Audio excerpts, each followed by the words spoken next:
अंतर्राष्ट्रीय हिंदी दिवस के उपलक्ष्य में हम 11 जनवरी 11 बजे से 1 बजे का हमने प्रोग्राम रखा था, जिसका उद्देश्य था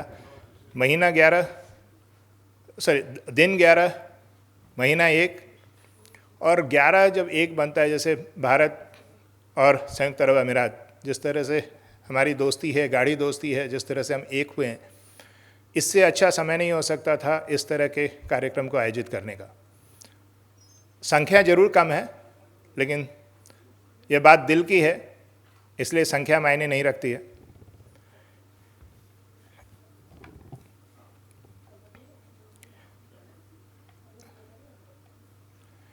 हिंदी जनमानस की भाषा है, हिंदी जोड़ने की भाषा है, हिंदी में कोई विरोध नहीं है। हिंदी को सबसे प्यार है। आप तमिल हैं, आप तेलुगु हैं, मलयाली हैं, कोई फ़र्क नहीं पड़ता है, क्योंकि हिंदी तो सबको सिर्फ जोड़ती है। हिंदी का कोई विरोध नहीं है। इसका कारण है कि हिंदी एक वैसी सरिता है जिसमें बहुत सी धाराएं आपस में आकर मिलती हैं। वो चाहे ब्रज की धारा हो, अवधी की भाषा हो, अवधी की धारा हो, भोजपुरी हो, भाषा कोई भी हो, मिलती है, अलग होती है, हिंदी समृद्ध होती चली जाती है। हिंदी में जितना संस्कृत का प्रभाव है, उतना ही उर्दू का भी। उर्दू में भी हिंदी का प्रभाव है। तो संदर्भ कैसा भी हो, हिंदी सतत चलती रहती है और हिंदी को चलते रहना है। और आपके संयोग से, आपके सहयोग से और हम सब के प्रयोग से हिंदी आगे बढ़ती जाएगी, बढ़ती रहेगी। 1975 में जब नागपुर में पहला विश्व हिंदी कार्यक्रम हुआ था, तब से 10 जनवरी को हिंदी दिवस मनाने, अंतर्राष्ट्रीय हिंदी दिवस मनाने की परंपरा रही है। 14 सितंबर वैसे हम हिंदुस्तान में हिंदी दिवस मनाते हैं। लेकिन मैं आगे बढ़ने से पहले बस छोटी सी 2 लाइनें सुनाना चाहता हूँ, 2 पंक्तियाँ, क्योंकि आज साहित्य जी नहीं है। साहित्य जी ने एक भार लिया था जहाँ वो हिंदी के 500 साल के इतिहास से आपको परिचित कराएंगे। तो मैंने सिर्फ 2 लाइनों में कुछ बोलने की कोशिश की है। आज जहाँ हिंदी में जज्बात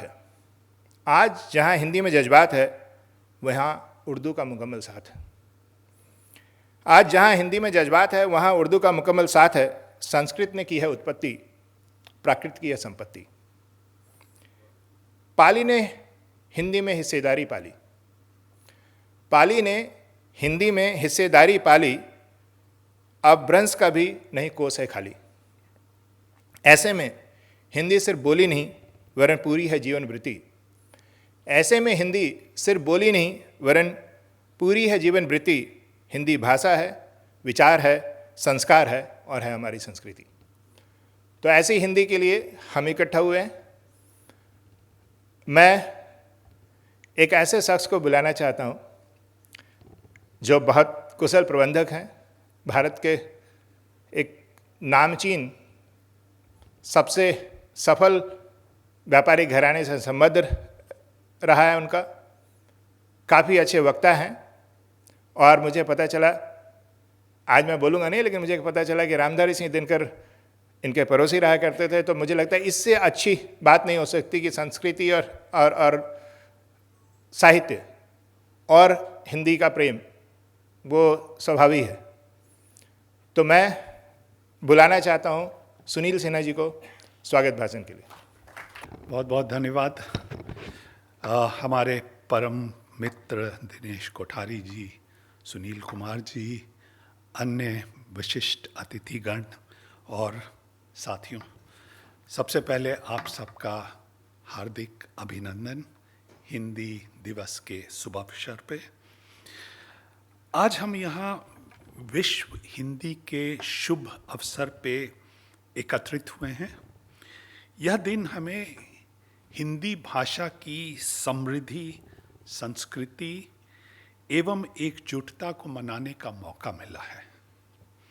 मेरी परिभाषा में हिंदी केवल एक भाषा ही नहीं है, ये हमारे विचारों और संस्कारों का प्रतीक है। यह वह माध्यम है जिसने हमें अपनी भावनाओं को अभिव्यक्त करने का और देश को एकता के सूत्र में बांधने का अवसर दिया है। हिंदी का इतिहास केवल शब्दों का संग्रह नहीं है। हिंदी का इतिहास हमारी सभ्यता और हमारी संस्कृति की गाथा भी है। बिहार, जहाँ से मेरा संबंध रहा है, मैं पैदा हुआ पला हूँ वहाँ पे, वहाँ से मेरा गहरा नाता है। बिहार का हिंदी में हिंदी के आगे बढ़ाने में योगदान काफ़ी अविस्मरणीय है। हमारे, जैसा कि हमारे मित्र ने कहा, राष्ट्रकवि दिनकर जी वह वहीं से आते थे और उन्होंने हिंदी को क्रांति और कविता का स्वर दिया और उनका नाम सदा ही अमर रहेगा। उनकी कविता रश्मि रथी में केवल शब्द नहीं थे, बल्कि संकल्प, साहस और संघर्ष का भी चित्रण था।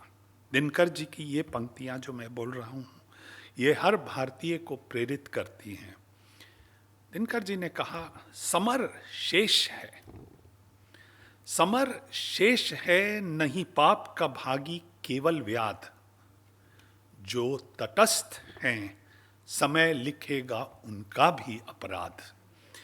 इसको मैं दो शब्द अंग्रेजी में बता देता हूं कि in the battle against injustice, not only the perpetrator is guilty of the sin, but all those who remain indifferent will also be judged by the time as complicit in the wrongdoing.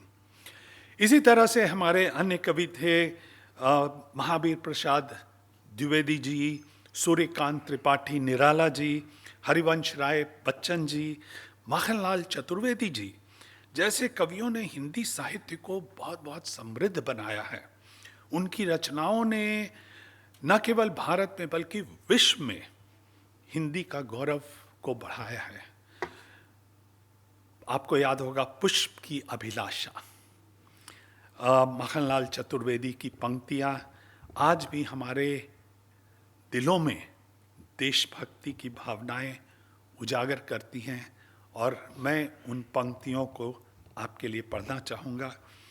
ये हमने बचपन में पढ़ी थी। और चाह नहीं मैं सुरबाला के गहनों में गूथा जाऊं, चाह नहीं मैं सुरबाला के गहनों में गूथा जाऊं, चाह नहीं प्रेमी माला के में बिंद प्यारी को ललचाऊं, चाह नहीं सम्राटों के शव पर हे हरि डाला जाऊं, चाह नहीं देवों के सिर पर चढ़ूं, भाग्य पर इठलाऊं, मुझे तोड़ लेना बनमाली और उस पथ पर देना तुम फेंक, मातृभूमि पे शीश चढ़ाने जिस पथ जावे वीर अनेक।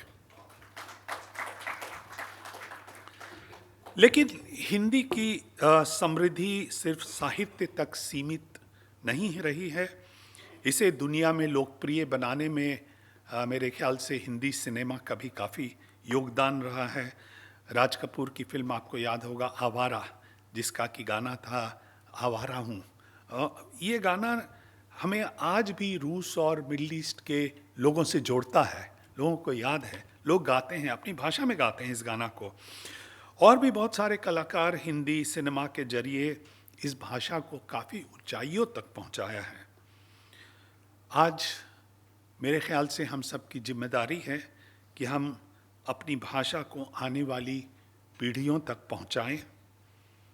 तो आइए हम सब मिलकर एक संकल्प लेते हैं कि हिंदी की इस समृद्ध विरासत को हम आगे बढ़ाएंगे। और इस अवसर पे मुझे दिनकर जी की वो पंक्तियां भी याद आ रही हैं जो उन्होंने अपनी कविता हिंदी के गौरव में लिखा था। और उन्होंने लिखा था हिंदी के गौरव के विषय में कि हिंदी के गौरव को हम सब मिलकर बढ़ाएंगे, विश्व पटल पर इसकी कीर्ति पताका फहराएंगे। तो ये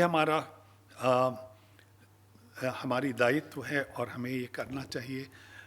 और चलते चलते आज से 50 साल पहले जब मैं स्कूल से निकल रहा था, दिनकर जी से बहुत प्रभावित था क्योंकि वो हमारे पड़ोसी थे और उनके विषय में मैंने कुछ पंक्तियाँ लिखी थी और वो बोल के मैं अपने इस स्पीच को ख़त्म करूँगा।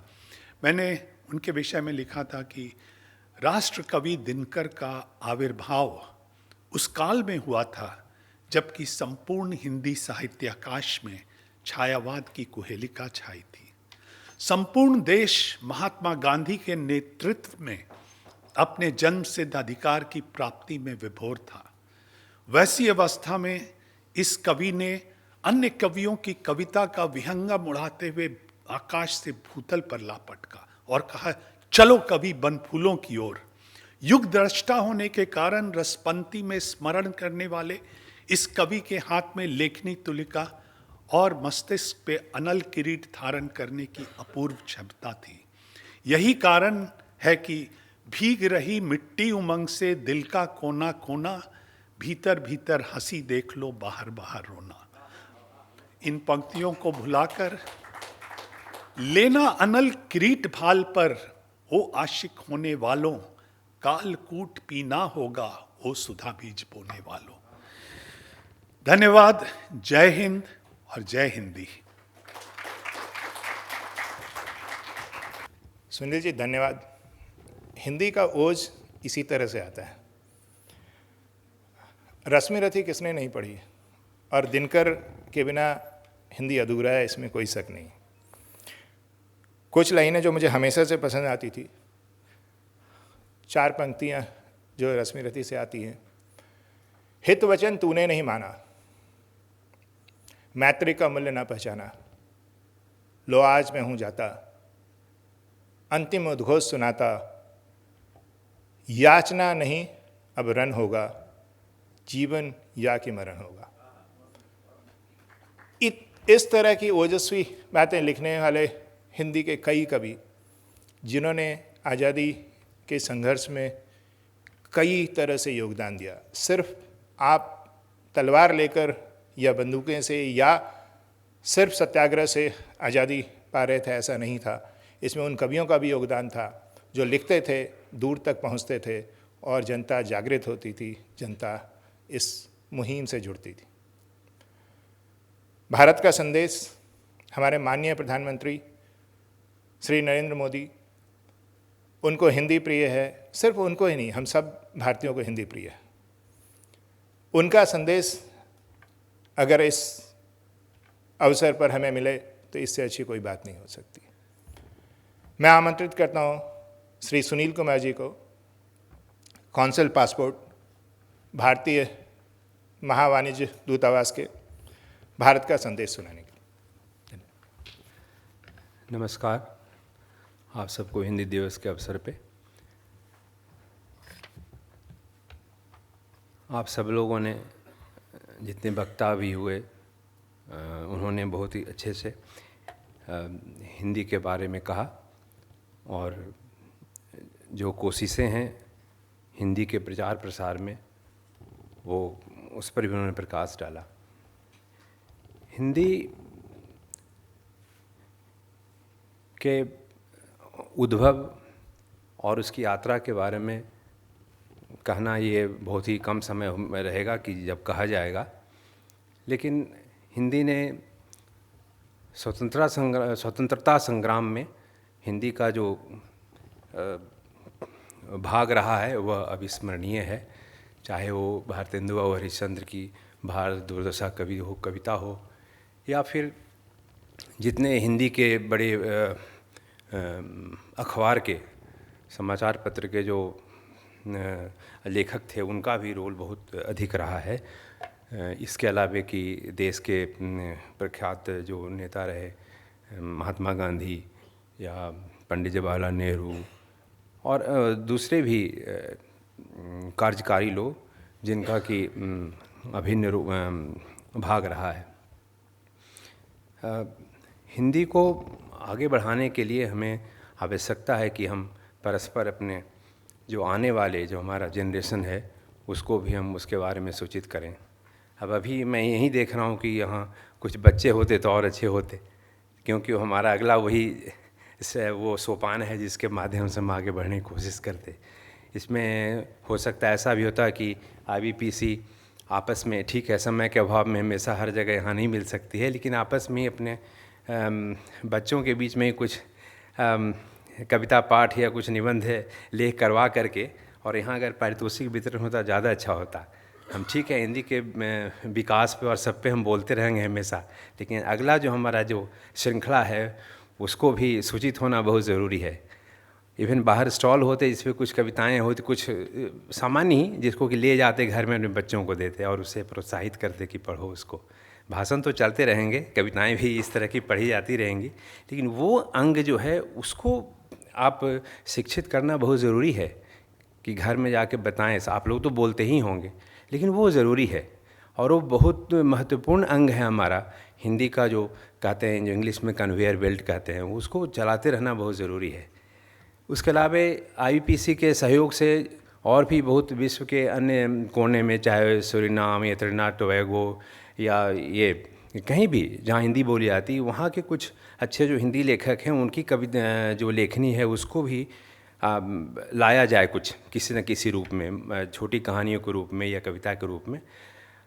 ठीक है, हम दिनकर, मैथिली सेनगुप्त, हजारी प्रसाद द्विवेदी, महाप्रसाद द्विवेदी, त्रिपाठी, निराला, पंत प्रसाद, सबके इर्द गिर्द घूमते हैं, लेकिन इसके अलावा और भी उनको खोजने की ज़रूरत है जो कि हिंदी में उनका विश्व के अनेक जो कोने में वो अपना कुछ सृजन कर रहे हैं, तो उसको भी हम लोग इस में लाएँ, मध्यधार में जिसको कहते हैं। तो हिंदी, और उसके अलावा मैं ये भी कहूँगा कि जैसे IBPC है जो हमारी ये ऑर्गेनाइज कर रही है संस्था हम लोगों के साथ, कॉन्सुलेट के साथ, तो ये भी आपस में संभव हो सके तो भी, या कॉन्सुलेट से कुछ पत्राचार हो तो हिंदी में हो तो और भी अच्छा है, छोटे ही स्तर पर। ठीक है, इंग्लिश हमारी माध्यम है, जीविकोपार्जन की माध्यम है, लेकिन हिंदी का भी इस तरह से प्रचार प्रसार कर सकते हैं। तो मेरा बेसिक मूलतः यही था कि हम आज इस माध्यम से आप लोगों से ही एक प्रार्थना करूं कि हिंदी के प्रचार प्रसार में, जो कि ऐसे जगह पे है जहाँ की पूरा लाइफ है, जीवन है, जो बहुत ही वाणिज्य और उसी क्रियाविधि के अंदर घूमता है, तो इसमें हिंदी का रोल और भाग है बहुत महत्वपूर्ण हो सकता है। और इसके अलावा फिर बाकी तो हम सब मिलते रहेंगे और हिंदी पे ही कुछ बोलते रहेंगे, लेकिन हमारा जो ये उद्देश्य है वो है इसका प्रचार प्रसार। तो हम ज़रूर आपसे अनुग्रह करेंगे कि आप अपने घर में बच्चों को और छोटे स्तर पर ही वो ज़रूर कविता और पाठ निबंध करवाएं और उसका मतलब अभिभाषण भाषण कुछ करके, और उसको आप ऐसे जगहों पे जहां आप लोगों के सामने अपने आप को ये महसूस करें कि हाँ हमारी माने प्रशंसा हो रही है, तो उसको करें। मैं एक अपने स्वरचित कविता सुनाता हूँ इस अवसर पे, इस हिंदी में। इसका शीर्षक है भविष्य की आशा। आशाओं की किरण क्या भविष्य क्या आशाओं की किरण क्या भविष्य का दर्पण है, हाथ लगेगा कब भविष्य यही सोच क्या जीवन है। न ओर न छोर हृदय अंग आशाओं से सराबोर, हर दिगंत हर पल आशा ही आशा, क्षण भंगुर जीवन में भविष्य और आशा का चलता रहता सतत तमाशा। निहारता हूँ आशाओं की आकाश की ओर, सोचता हूँ उम्मीद के सागर से, शायद उठेगी भाप घनघोर, बरसेगी भविष्य की अमृत, मैं तृप्त हो जाऊँगा इस जीवन से।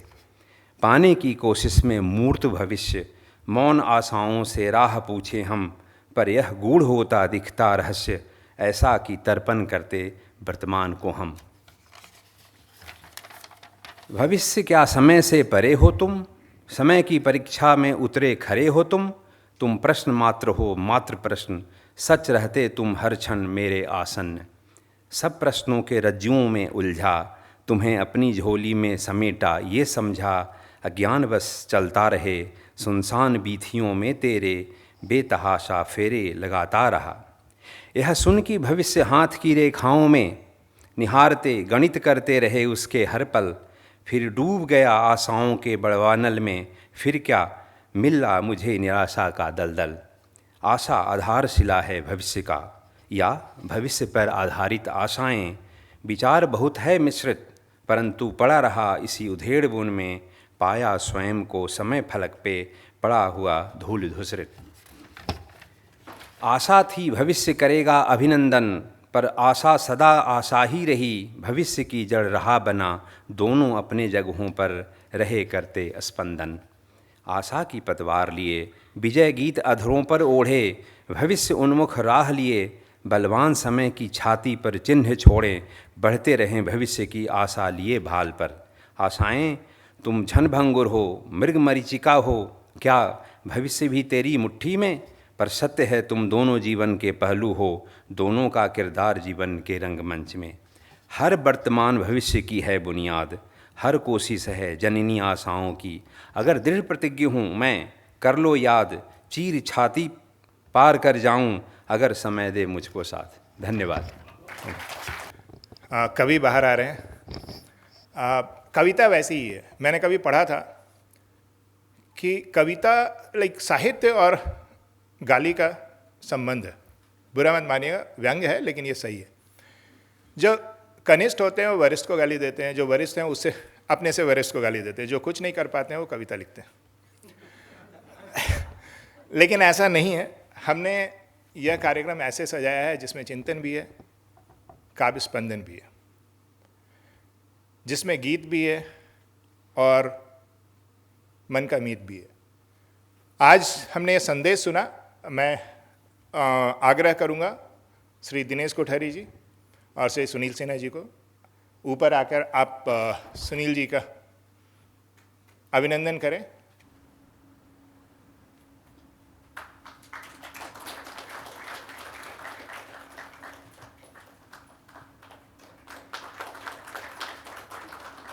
हमारे कार्यक्रम में हमने थोड़ा सा फेरबदल किया। जैसे सुनील जी ने कहा कि हिंदी के प्रसार के लिए हिंदी का भविष्य क्या है, भविष्य जो हैं वो बच्चे हैं, तो हमें बच्चों को आगे लाना चाहिए। निश्चित तौर पे हम ये कर रहे हैं और करेंगे।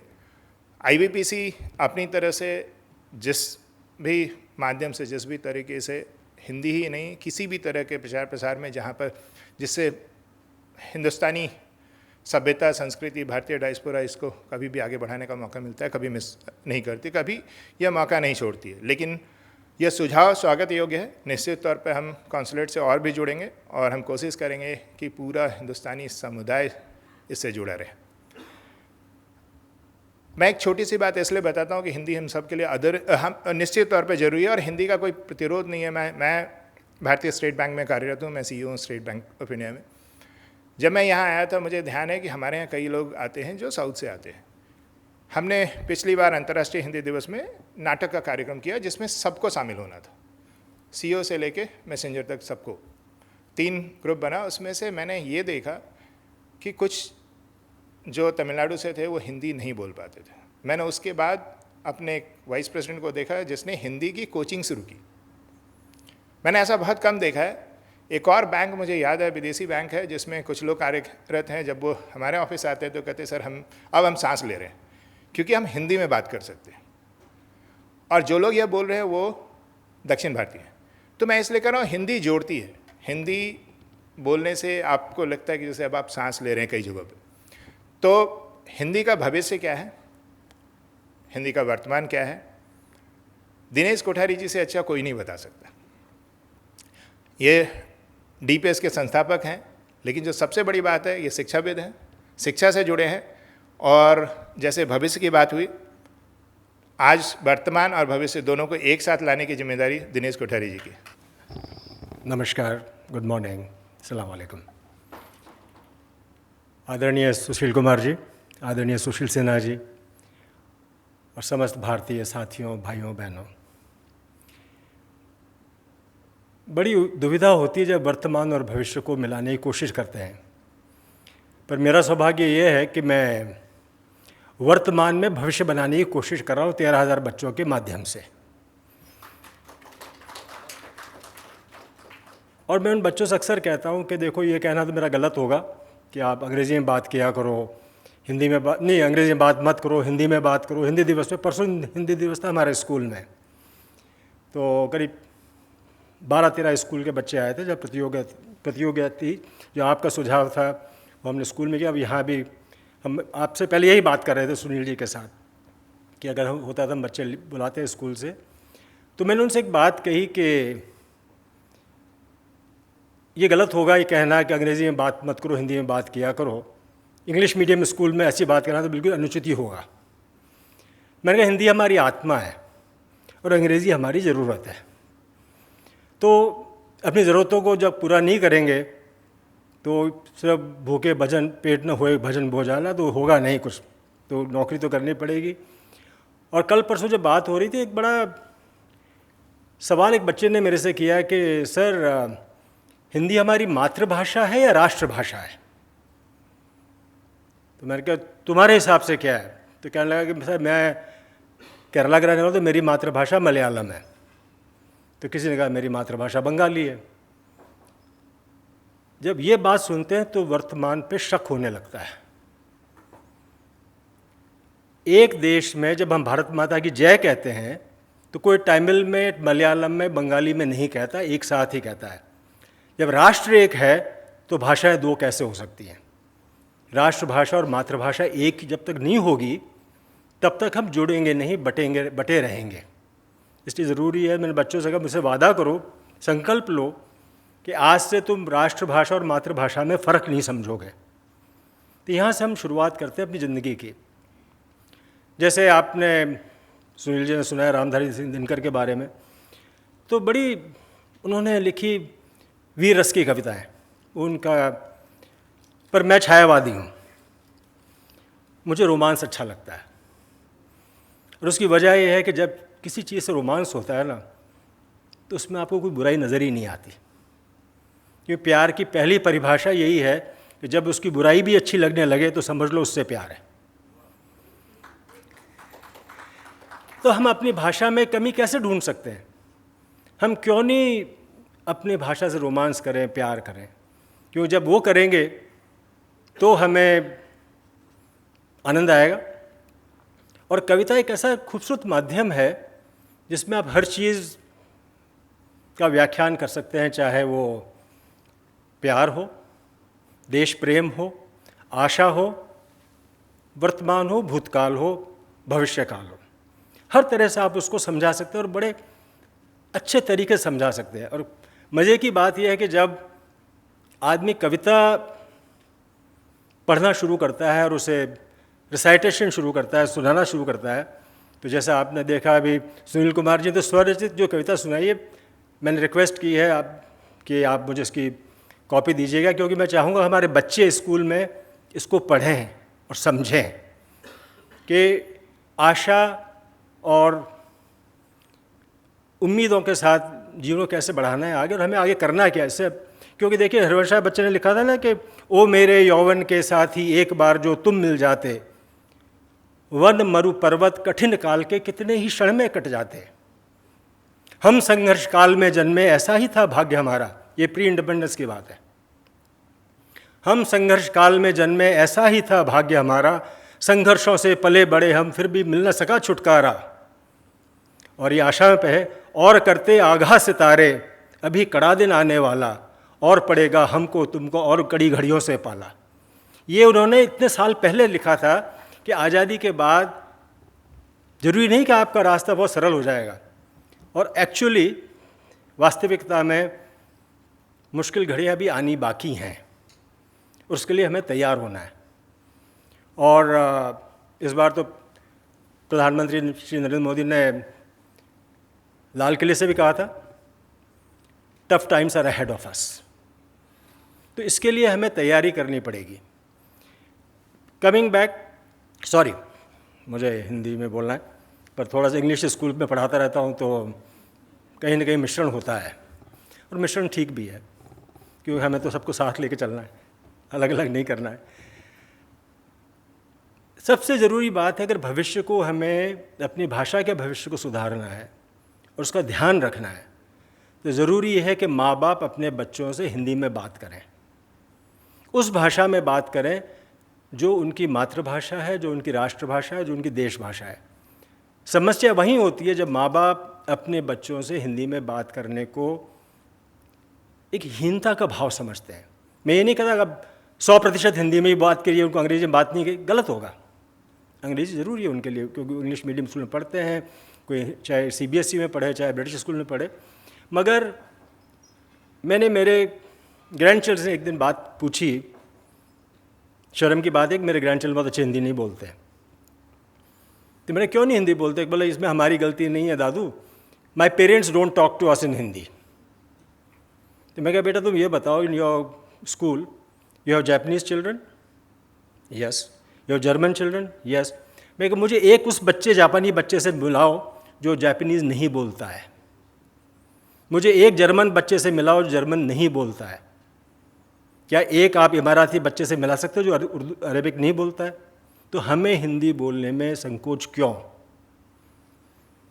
और शायद उनको ये बात समझ में आई तो उन्होंने मेरी वाइफ से कहा, दादी से, कि हमें थोड़ी बहुत घर में हिंदी सिखाई है। तो हमने उनको सिखाना शुरू किया है। तो भविष्य अगर हमें सुधारना है तो वर्तमान जो माता पिता हैं उनको सुधरना पड़ेगा। अगर वो घर में हिंदी पढ़ेंगे, रात को आप बच्चों को नॉर्मली सोने से पहले कहानी सुनाते हैं, अक्सर ये एक रिवाज सा है, बच्चा सोने से पहले कहानी सुनना चाहता है तो आप कोई न कोई स्टोरी बुक लेकर उनको कहानी सुनाते हैं। आप 10 अंग्रेजी की कहानियाँ सुनाइए पर एक हिंदी की भी सुनाएं। जब उन्हें राणा प्रताप, हल्दी घाटी, शिवा या जो भी इतिहास है अकबर का रहा हो, उसके बारे में जब वो कहानी सुनेंगे तो उनकी एक रुचि पैदा होगी अपने देश के इतिहास में, अपने देश के संस्कार में, अपने देश की हेरिटेज में। और यही ज़रूरी है हमारे लिए। इसलिए मैं तो अनुरोध कर सकता हूँ आप सभी से कि अपने बच्चों से थोड़ी बहुत हिंदी की गुफ्तगू कीजिए, बातचीत कीजिए, उन्हें कुछ सुनाइए हिंदी के बारे में। और आपके वाइफ के बीच में अगर रिश्ता दृढ़ करना है तो हिंदी की कविताएं पढ़िए। मैं आपको गारंटी से कहता हूँ कभी प्रॉब्लम नहीं होगी, क्योंकि 2 गुलाब के फूल छू गए जब से होठ अपावन पेरे, ऐसी गंध बसी है मन में सारा जग उपवन लगता है। ये मेरी नहीं लिखी हुई, नीरज की लिखी हुई है। कहने का मतलब है कि तात्पर्य ये है कि अगर हम कोई भाषा में कोई ऐसी चीज़ ढूंढें जिससे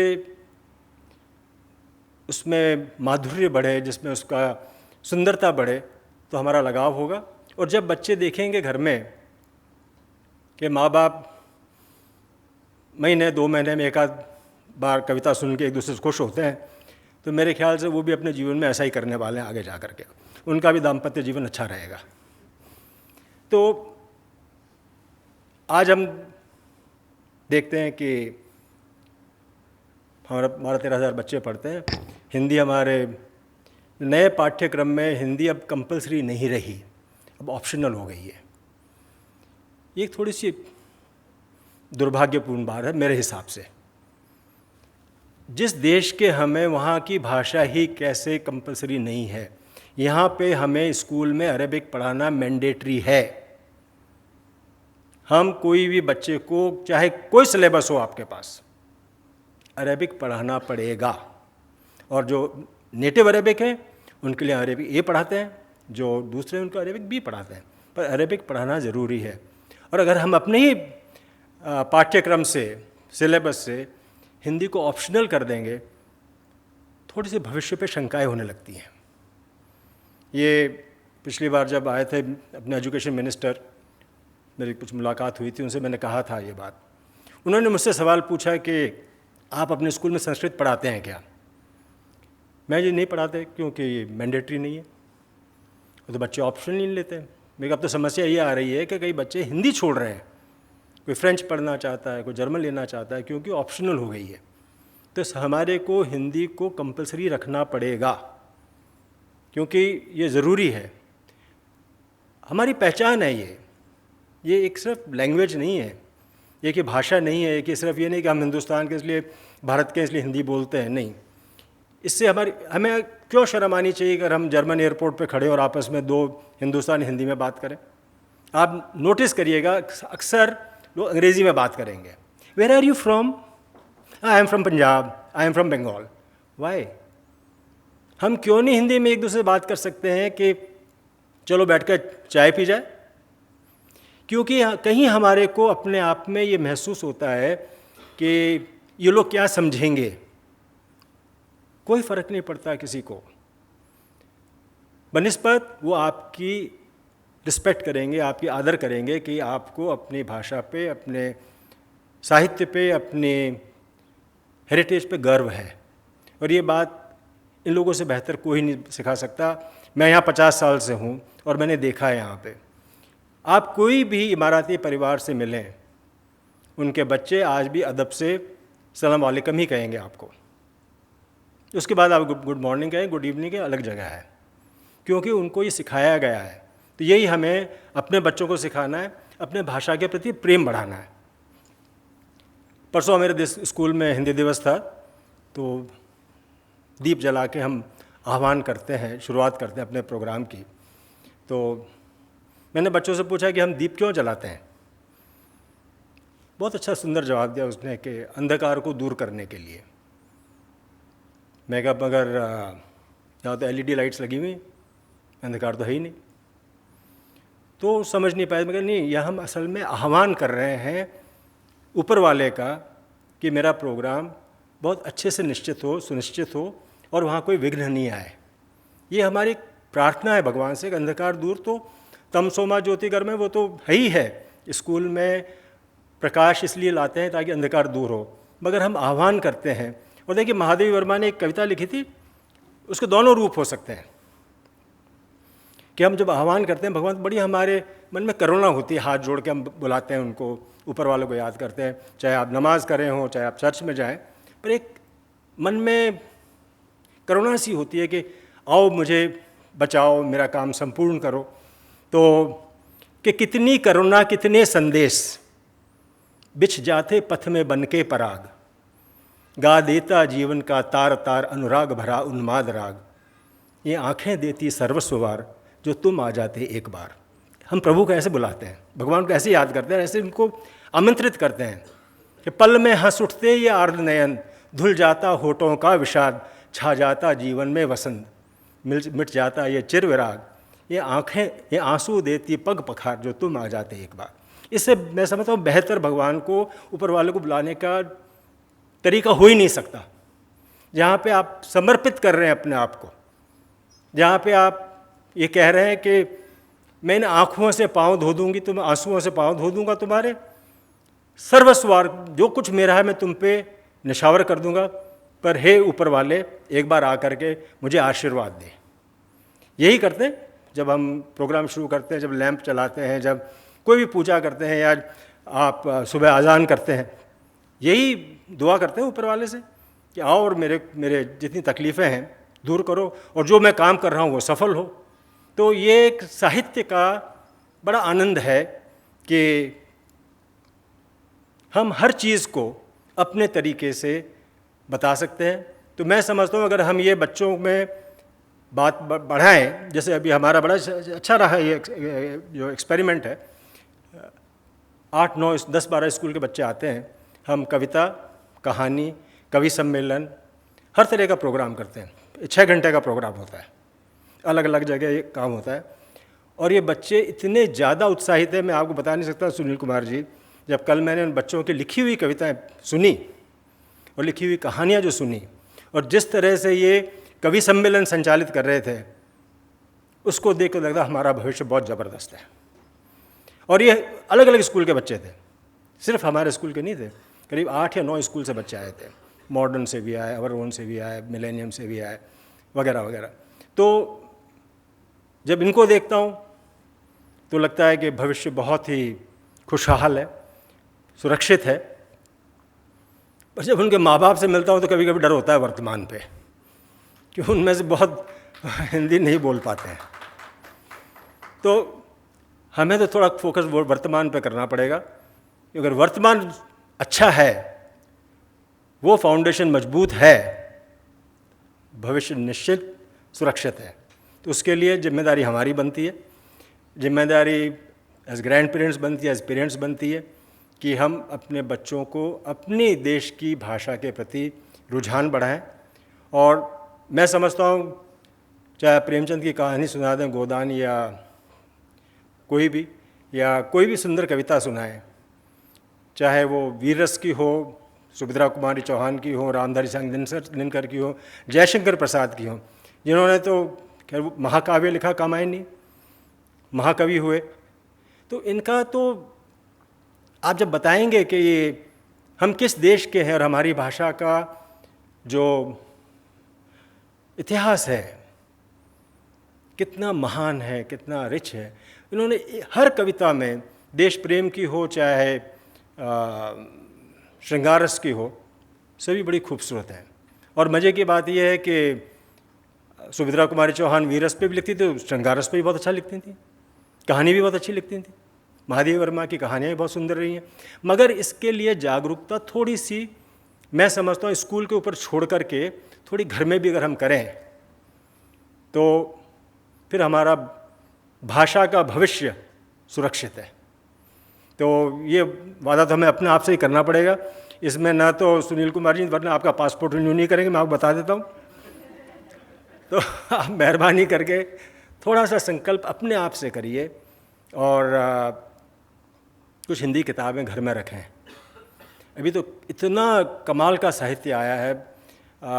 मेरे पास कम से कम 500-700 किताबें तो हिंदी में होगी। मैं कहता रहता हूँ कि हिंदी तो बचपन से बड़ी, अंग्रेजी तो मुझे मार मार के 7वीं क्लास के बाद पढ़ाई गई थी, आती नहीं थी, बड़ी मुश्किल से। देखिए ये भाषा की सरलता देखिए कितनी पारदर्शी है, जो कहते हैं वैसे ही लिखते हैं। हमारे कुछ साइलेंट नहीं है, शुड में एल साइलेंट नहीं है, पुट और बुट में फ़र्क नहीं है। हम जैसा बोलते हैं वैसा लिखते हैं और जैसा लिखते हैं वैसा पढ़ते हैं। ये सुंदरता सिर्फ हिंदी भाषा की है। बाकी हर भाषा में कुछ न कुछ छुपा हुआ है, कहीं एल साइलेंट है तो कहीं डी साइलेंट है, कहीं कुछ साइलेंट है। उस साइलेंस के चक्कर में हम फंसे थे 200 साल तक, अब नहीं फंसेंगे। अब हमें अपनी भाषा जो पारदर्शी है, जिसकी फाउंडेशन बहुत गज़ब की मजबूत है, उस पर अगर हम खड़े रहें और उसका हम साथ रखें तो मैं समझता हूँ हमारा भविष्य काफ़ी सुरक्षित है और भविष्य अच्छा है। और भाषा का भविष्य हम पे निर्धारित है, क्योंकि भाषा का नया इन्वेंशन नहीं होने वाला है, जो है वही है। उसको हम कितना अपने प्रयोग में लाते हैं, हम उसका कितना, उस पर हम कितना सम्मान गर्व महसूस करते हैं, वो हम पे निर्भर करता है, दूसरे पे नहीं करता। इसी के साथ बहुत बहुत धन्यवाद, नए वर्ष की शुभकामनाएं और आने वाला सब वर्ष सबके लिए मंगलमय हो, शुभ हो और बहुत कॉमर्शियली प्रोग्रेसिव हो। धन्यवाद। धन्यवाद दिनेश जी। राहत इंदौरी की 2 लाइनें हैं। सांसें उसकी याद आई है, सांसें जरा आहिस्ता चलो, उसकी याद आई है, सांसें जरा आहिस्ता चलो, धड़कन से भी इबादत में असर होता है। तो दिनेश जी ये आपके लिए था, लेकिन हिंदी हीन नहीं है, हिंदी दीन नहीं है। मैं आपको इसका कारण भी बताता हूँ। और ये मैंने स्पेनिश में डिप्लोमा किया है, फ्रेंच में किया है और मैं जर्मन B2 मैंने पास किया है। संस्कृत मैंने स्कूल में पढ़ी थी, हिंदी ज़िंदगी भर पढ़ रहा हूँ और पढ़ता रहूँगा। और इंग्लिश जैसे आपने कहा मजबूरी थी, ज़रूरत थी। मैं इसलिए बता रहा हूँ कि मैं पहले जर्मनी में था, बेटे का जन्म जब वहाँ हुआ तो उसे कुछ नहीं पता था और हम हिंदी की किताब ले गए थे, क ख ग ये करके थोड़ा बहुत समझाया, लेकिन समझ में नहीं आया। इन्हें आया, उसको समझ में आया कि कितनी मुश्किल होती है। जो सबसे अच्छी बात है, उसने यहाँ से 10वीं पास की और हिंदी में उसके सबसे अधिक अंक थे पूरे स्कूल में। जो आपने कहा वो सही है कि हिंदी आपको घर से ही सिखाने होगा, हिंदी घर से शुरू होती है। हमारे बैंक में भी मैंने बहुत सी किताबें मंगाई, लेकिन हिंदी की किताबें मंगाई क्योंकि किसी को नहीं पता था कि हिंदी की किताबें कहाँ मिलती है और हिंदी क्यों पढ़ें और कहाँ पढ़ें। तो क्यों पढ़ें उसका जवाब हम सबके पास है, कहाँ पढ़ें वो बहुत मुश्किल था। इसलिए मैंने आने के बाद यहाँ लाइब्रेरी बनाई जिसमें हमने कुछ किताबें रखी जो हिंदी की किताबें थी। मैं बहुत लंबा समय नहीं लूँगा क्योंकि समय बढ़ता जा रहा है। जो सबसे अच्छी बात हिंदी में है, हिंदी का साहित्य बहुत समृद्ध है। हिंदी की कविता, हिंदी का काव्य, उर्दू का संयोग। इसके लिए हमने एक कार्यक्रम बनाया जिसको काव्य पाठ और मुशायरा दोनों कह सकते हैं। और जो कवि और कवियत्री हैं यहाँ वो बहुत अच्छे नाम हैं। जो हमने शुरू से आपको कहा था कि हमारा संख्या में विश्वास नहीं है, गुणवत्ता में विश्वास है। तो जो लोग यहाँ हैं वो गुणवत्ता वाले हैं और निश्चित तौर पर आपको उनकी कविता, उनके कलाम पसंद आएंगे। तो मैं इनके यहाँ आने पर ही परिचय दूंगा, क्योंकि मुझे लगता है परिचय बहुत लंबा हो जाएगा। तो मैं अनुरोध करूंगा अनु बापना जी,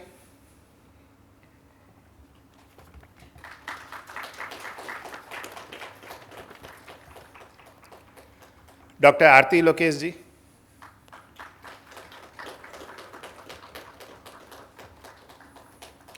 सबीर मुनव्वर जी,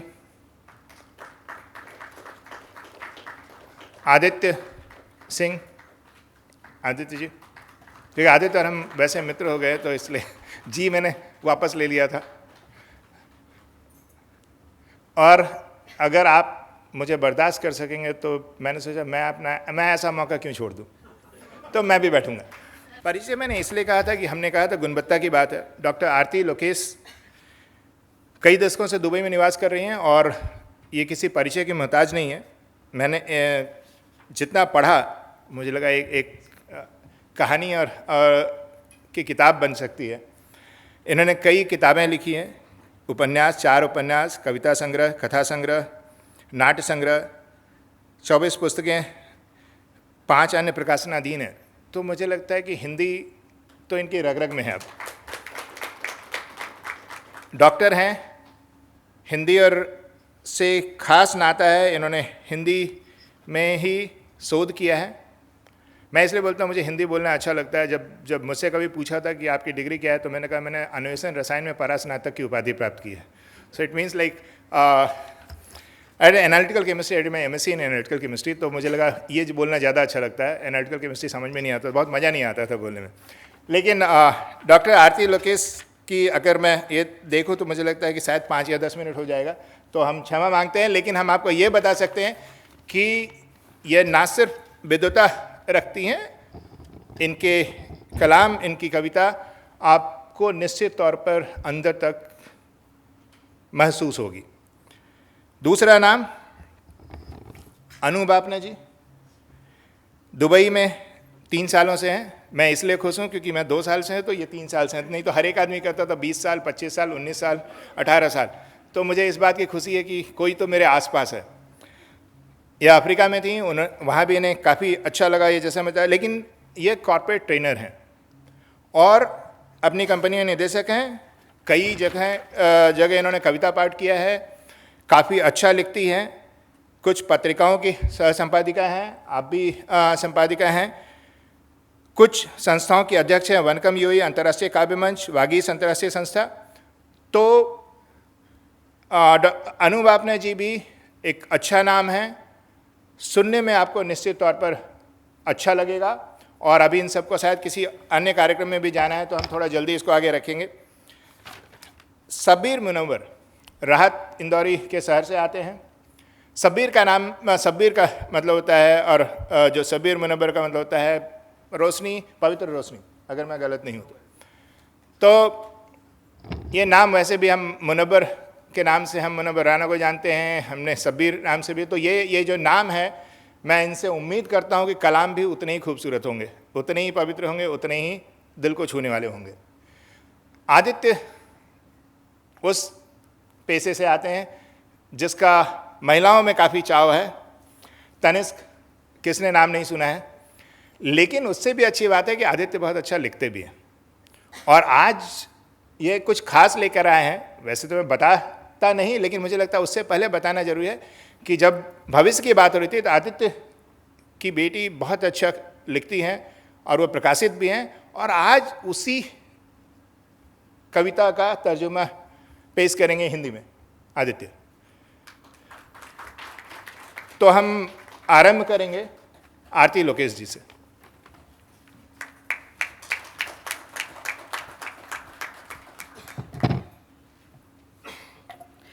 बहुत बहुत धन्यवाद रंजन जी, इतना सुंदर परिचय देने के लिए आपका बहुत बहुत आभार।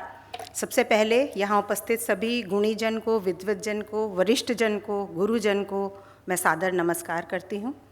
और क्योंकि हम अपने देश से बाहर दूर देश में, यूएई देश में एकत्र हुए हैं भारत के कौंसलावास में, तो सबसे पहले 2 पंक्तियाँ अपने देश के लिए कि गया अवश्य वतन से दूर, गया अवश्य वतन से दूर, पर वतन हुआ न मुझसे दूर। तेरी बातें जब जब की, तेरी बातें जब जब की, छाया चेहरे पर एक नूर। और जैसा कि जयशंकर प्रसाद जी ने हमें कहा है, और जयशंकर प्रसाद जी को कोट किए बिना कहना चाहिए कि मुझे ऐसा लगता है कि हिंदी दिवस नहीं मनाया जा सकता। सर ने भी उन्हें कोट किया, तो उन्होंने कहा था, अपने देश के लिए पुकारते हुए कहा था, हिमाद्री तुंग श्रृंग से प्रबुद्ध शुद्ध भारती, स्वयं प्रभा समुज्ज्वला स्वतंत्रता पुकारती। तो देश हमें पुकारता है, यह सच बात है। हम अपने दिल से जानते हैं, वो पुकार भी हम तक पहुंचती है, लेकिन हम कहीं थोड़ा सा मजबूर हो जाते हैं, क्योंकि हम देश की सीमाओं के बाहर अपना एक देश बनाकर रहते हैं। तो उसके लिए मैं ये कहती हूँ कि मैं नहीं कहती निज शीश से, मैं नहीं कहती निज शीश कटा के मैं गढ़ूंगी तेरे हार, पर माँ जब तू मेरा नाम पुकारे खड़ी मिलूंगी तेरे द्वार। और विश्व हिंदी दिवस है, तो हिंदी की हम बात कर ही रहे हैं, और इतने विद्वज्जन गुणीजन बोल चुके हैं, तो मेरे बोलने के लिए ज़्यादा कुछ हिंदी दिवस के लिए बचा नहीं है। सर कोठारी सर मौजूद हैं, वे भी मुझे जानते ही हैं। तो लेकिन फिर भी एक हिंदी की एक जो खासियत है कि प्रदेश देश से देश विदेश से, प्रदेश देश से देश विदेश से जोड़ने वाली कड़ी है हिंदी। विश्व भर सुनकर झूमे नाचे, विश्व भर सुनकर झूमे नाचे, नूतन भावों की लड़ी है हिंदी। और हम जो प्रवासी लोग हैं, जब हम अपने देश से बाहर निकलते हैं, अपने घर से बाहर कदम रखते हैं, तो कुछ चीज़ें हम अपने साथ लेकर निकलते हैं। जैसे कि कोई भी इंसान जब घर से निकलता है, तो किसी के लिए चश्मा लेकर निकलना ज़रूरी है, किसी के लिए छड़ी लेकर, किसी के लिए छाता लेकर, और हम कर्ण की तरह से अपने कवच और कुंडल अपने साथ लेकर निकलते हैं।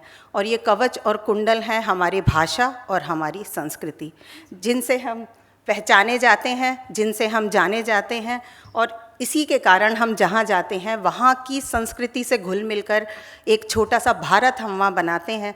तो उसी के लिए मैं ये कहती हूँ कि जहाँ जहाँ भारतीय जा बसे, क्योंकि हम भारतीय विश्व के हर देश में हैं, और हमारे देश ने इतनी क्षमता पैदा की है कि हम जहाँ जाते हैं वहाँ की परिस्थितियों के अनुकूल स्वयं को बना के, और वहाँ पर हम कार्य करके और प्रसिद्धि और सफलता पाते हैं। तो मैं कहती हूँ कि जहाँ जहाँ भारतीय जा बसे, जहाँ जहाँ भारतीय जा बसे, यत्र तत्र सर्वत्र है हिंदी। जहाँ जहाँ भारतीय जा बसे, यत्र तत्र सर्वत्र है हिंदी। और निज संस्कृति के राजदूत हम, निज संस्कृति के राजदूत हम, हमारा पहचान पत्र है हिंदी, हमारा पहचान पत्र है हिंदी। और क्योंकि मैं एक कवित्री भी हूँ, तो कुछ एक कविता की, कि कविता किस तरह से बनती है, उस पर मैं अवश्य कुछ कहना चाहूँगी, और उसकी कुछ पंक्तियाँ प्रस्तुत करके मैं अपनी वाणी को विराम दूँगी। कविता का शीर्षक है यूं बनती है कविता। यूं बनती है कविता। कैसे बनती है, ये सबके मन में एक भाव रहता है, और जैसा कि हम पहले से ही जानते हैं कि मन में कुछ उथल पुथल होती है। तो भावों की उठापटक में जब कटती है सविता, जुड़ती है कविता। और व्यथाओं से अस्तपस्त पनपती है गर्विता, उगती है कविता। अभावों की कूट से उभरती जब दिविता, अभावों की कूट से उभरती जब दिविता, खिलती है कविता। यहाँ आपको समझ में आ रहा होगा कि जिस तरह से ट्यूलिप के फूल खिलते हैं जब बर्फ़ के द्वारा एक तरह से उनके ऊपर मार पड़ती है, तो वही भाव मैंने व्यक्त करने की कोशिश की है।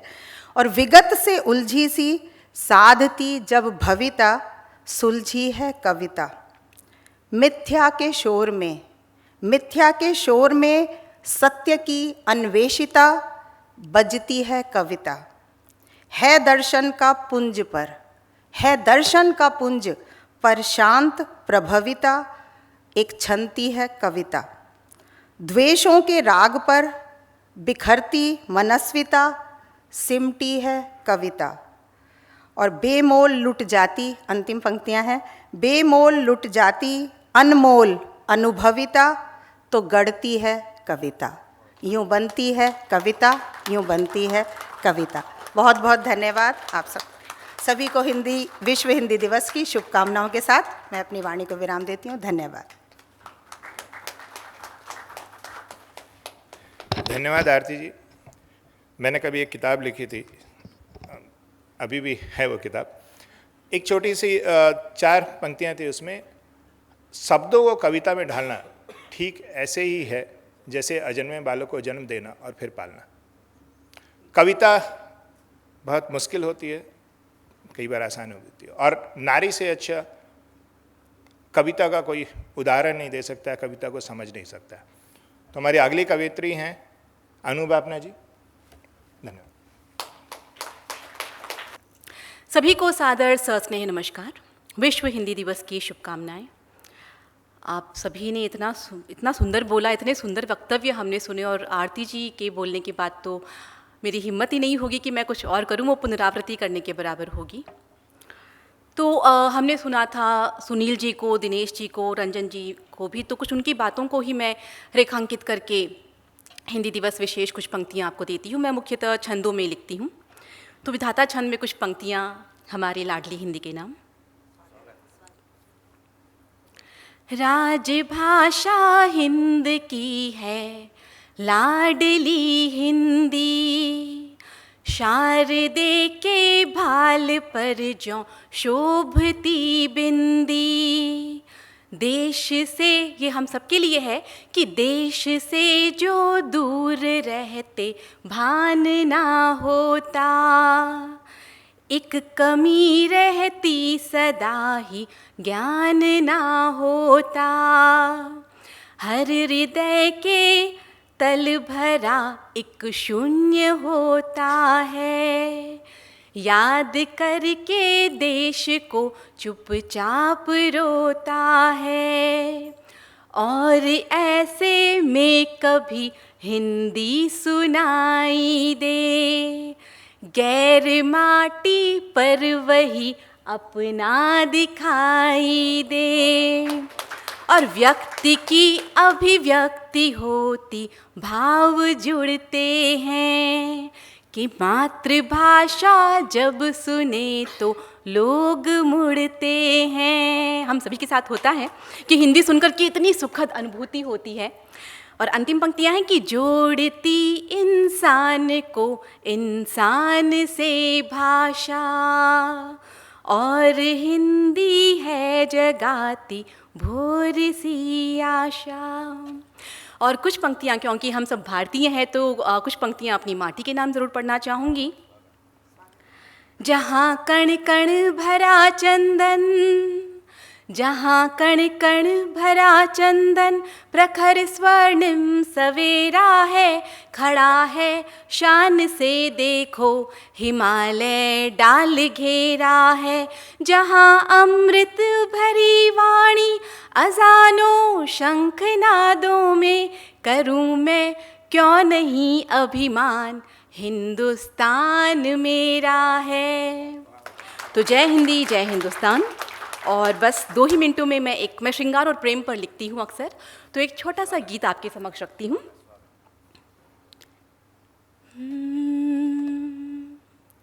ये नैना काजल से रचते माया जाल, पढ़ते मंतर है कमाल, रंगी सुरमई हर शाम है, अब सांसें तेरे नाम है।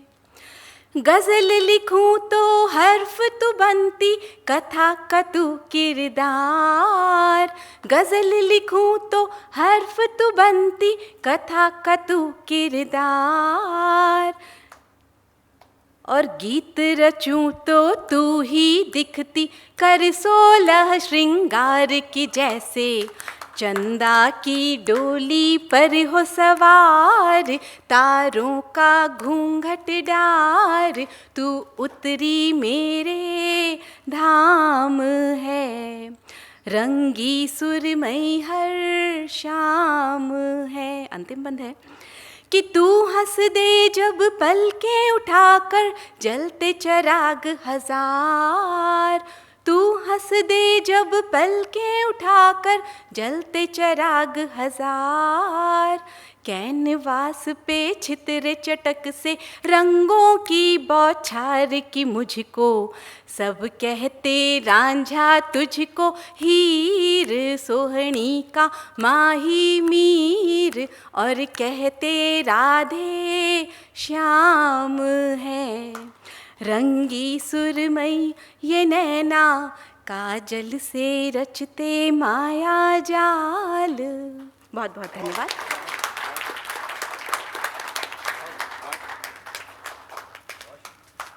बहुत बेहतरीन। मुझे लगता है इस गीत को आप सब ने दिल से सुना और इसने दिल तक दस्तक दी। सो ये मायाजाल गीतों का आगे बढ़ाते हैं।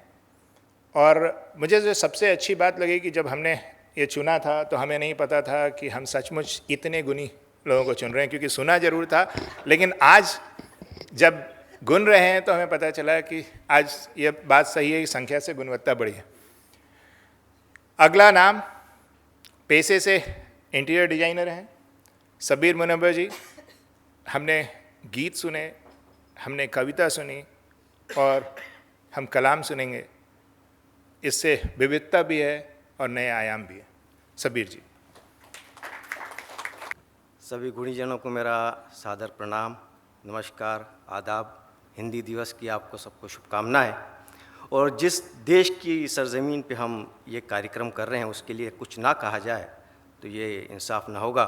तो ये 4 मिसरे में अर्ज़ करता हूँ कि ख्वाबों को हकीकत में यूँ ढलता देखते हैं हम, कि ख्वाबों को हकीकत में यूँ ढलता देखते हैं हम। ज़मीने यूएई को जो संवरता देखते हैं हम, यहाँ के रहनुमाओं की ही आला सरपरस्ती है, यहाँ के रहनुमाओं की ही आला सरपरस्ती है, कि सेहरा को गुलिस्तां में बदलता देखते हैं हम, कि सेहरा को गुलिस्तां में बदलता देखते हैं हम। ज़मीने यूएई को जो संवरता देखते हैं हम। और जैसे कि कहा कि भाषा सबको जोड़ती है, तो 2 मिसरे में अर्ज़ करता हूँ। मेरे लहजे में गंगा भी, मेरे लहजे में जमुना है, मेरे लहजे में गंगा भी, मेरे लहजे में जमुना है। ज़ुबां कोई भी हो दिल से तो जनगण मन निकलना है, ज़ुबां कोई भी हो दिल से तो जनगण मन निकलना है। और एक मतलब एक शेर कि हम कोई शोर नहीं है जो सुनाई देंगे, हम कोई शोर नहीं है जो सुनाई देंगे, हम तो किरदार से अपने ही दिखाई देंगे, हम तो किरदार से अपने ही दिखाई देंगे। और जिनके चेहरे पे मुखौटे हैं वफ़ादारी के, जिनके चेहरे पे मुखौटे हैं वफ़ादारी के, फूल की शक्ल में कांटों सी कबाई देंगे, फूल की शक्ल में कांटों सी कबाई देंगे। और एक मुकम्मल गज़ल मतलब यूँ हाजिर करता हूँ कि दुनिया 4 दिन की है फिर इसमें होशियारी क्या, ये दुनिया 4 दिन की है फिर इसमें होशियारी क्या, जहाँ मर मर के जीना हो करे फिर उससे यारी क्या, जहाँ मर मर के जीना हो करे फिर उससे यारी क्या। और हुस्न मतला जो एक गज़ल में 2 मतले होते हैं कि जिसे हो खौफ गिरने का करेगा वो सवारी क्या, जिसे हो खौफ गिरने का करेगा वो सवारी क्या, जिसे डर हार जाने का कहें उसको जुआरी क्या, जिसे डर हार जाने का कहें उसको जुआरी क्या। क्योंकि ज़िंदगी में हर इंसान जुआ खेलता है, तो जो हार गया तो वो पीछे हो जाता है। और अगला शेर यूँ हाजिर करता हूँ कि हमन सीखे हैं गिर गिर के संभलना और फिर चलना, हमन सीखे हैं गिर गिर के संभलना और फिर चलना, यही है फ़लसफ़ा ज़िस्त इसमें सोगवारी क्या, यही है फ़लसफ़ा ज़िस्त इसमें सोगवारी क्या। और उम्र गुज़रे मलंगी में, उम्र गुजरे मलंगी में हो फितरत में दीवानापन, उम्र गुजरे मलंगी में हो फितरत में दीवानापन, नशा हो प्यार का जिन पे ज़माने की खुमारी क्या, नशा हो प्यार का जिन पे ज़माने की खुमारी क्या, उम्र गुजरे मलंगी में हो फितरत में दीवानापन, नशा हो प्यार का जिन पे ज़माने की खुमारी क्या। और हमन सोचे से क्या होवे, हमन सोचे से क्या होवे चले उसके इशारे पे, हमन सोचे से क्या हुए चले उसके इशारे पे, कहानी मुख्तसर सबकी तुम्हारी क्या हमारी क्या, कहानी मुख्तसर सबकी तुम्हारी क्या हमारी क्या, हमन सोचे से क्या हुए चले उसके इशारे पे, कहानी मुख्तसर सबकी तुम्हारी क्या हमारी क्या। ये महके दिल गुलिस्ता सा, भंडारी साहब के लिए, कि महके दिल गुलिस्ता सा बदन ये संदली जैसे, ये दिल महके गुलिस्ता सा बदन ये संदली जैसे, क्या दिल में तुम धड़कती हो ये सांसें हैं तुम्हारी क्या, क्या दिल में तुम धड़कती हो क्या सांसें हैं तुम्हारी क्या। और मक्ते का शेर यूँ हाजिर करता हूँ कि मुनव्वर यूँ नहीं कि उम्र ये गुजरी नहीं लेकिन, मुनव्वर यूँ नहीं कि उम्र ये गुजरी नहीं लेकिन, गुजारी ये बिना उनके तो हमने फिर गुजारी क्या, गुजारी जो बिना उनके तो हमने फिर गुजारी क्या। वो जो झुककर सलाम करता है, वो जो झुककर सलाम करता है, ऊंचा अपना मकाम करता है, ऊंचा अपना मकाम करता है, लामका है मगर मकीन भी है, लामका है मगर मकीन भी है, वो जो दिल में क़याम करता है, वो जो दिल में क़याम करता है, वो जो दिखता नहीं मगर फिर भी, वो जो दिखता नहीं मगर फिर भी कितना पुख्ता निज़ाम करता है, कितना पुख्ता निज़ाम करता है। बहुत शुक्रिया। आपने देखा होगा हमारे नगीने मुक्तसर हैं, लेकिन मन नहीं भरा क्योंकि तालियां और होनी चाहिए। आप इनके लिए तालियां बजाइए क्योंकि जो सुना है अभी मन नहीं भरा है।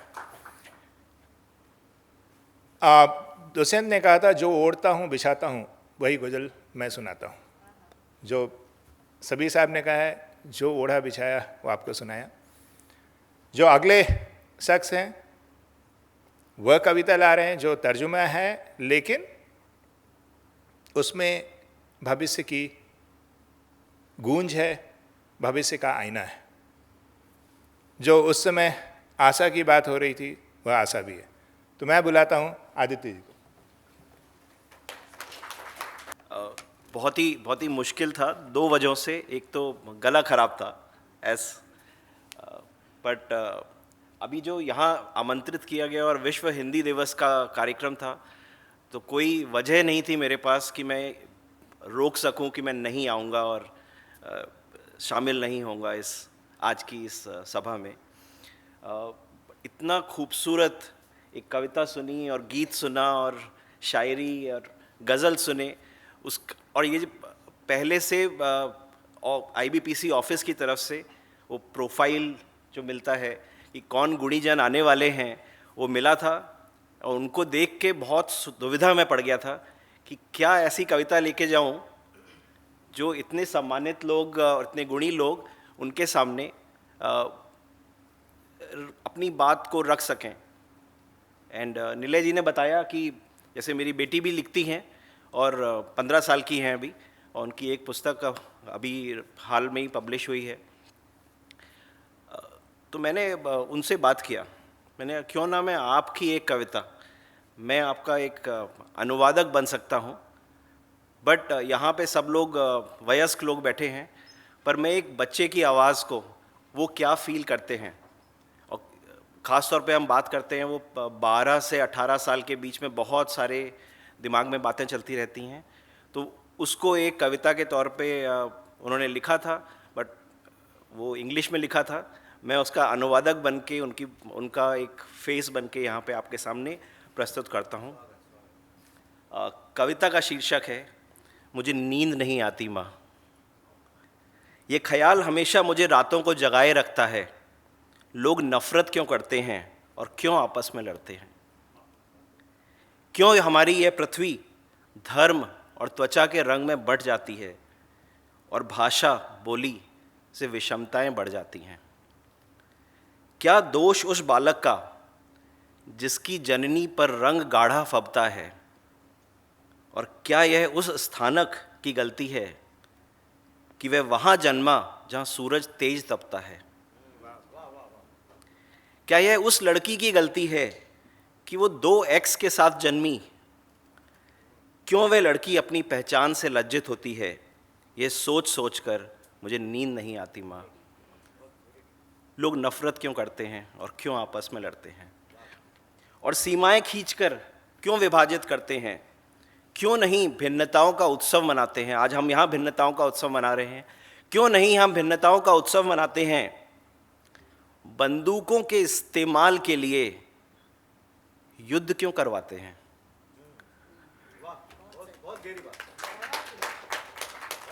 जमीन के टुकड़े के लिए रक्त क्यों बोते हैं? किसी को उसके प्यार के लिए क्यों धमकाते हैं? क्यों मन के अंतर कलह की पुकार अनसुनी रह जाती है? क्यों ना लोगों के लिए अनाज उगाएं और अपने बच्चों के संग क्षण भर समय बिताएं? सरल करुणा का पथ आखिर इतना मुश्किल क्यों है? ये सोच सोचकर मुझे नींद नहीं आती माँ। ये सोच सोचकर मुझे नींद नहीं आती। क्यों कुछ लोगों को उनके अधिकार आज भी नहीं मिलते? गरीब, शोषित, बलात्कार पीड़ित के चीत्कार हर ओर हैं, परंतु उन्हें सुनने वाले लोप हैं। ये कैसा युग है? हमने एआई तो बना लिया, लेकिन हम सब भूखों को खाना और प्यासों को पानी नहीं दे पा रहे। दुख यह है कि सभी जानते हैं सत्य की व्यथा, पर जो खड़ा हो वो कितने हैं? अति न्यून। मैं दुनिया को अब काले और सफ़ेद में नहीं देखता। जीवन में हर रंग मिला है, कुछ गहरे कुछ हल्के।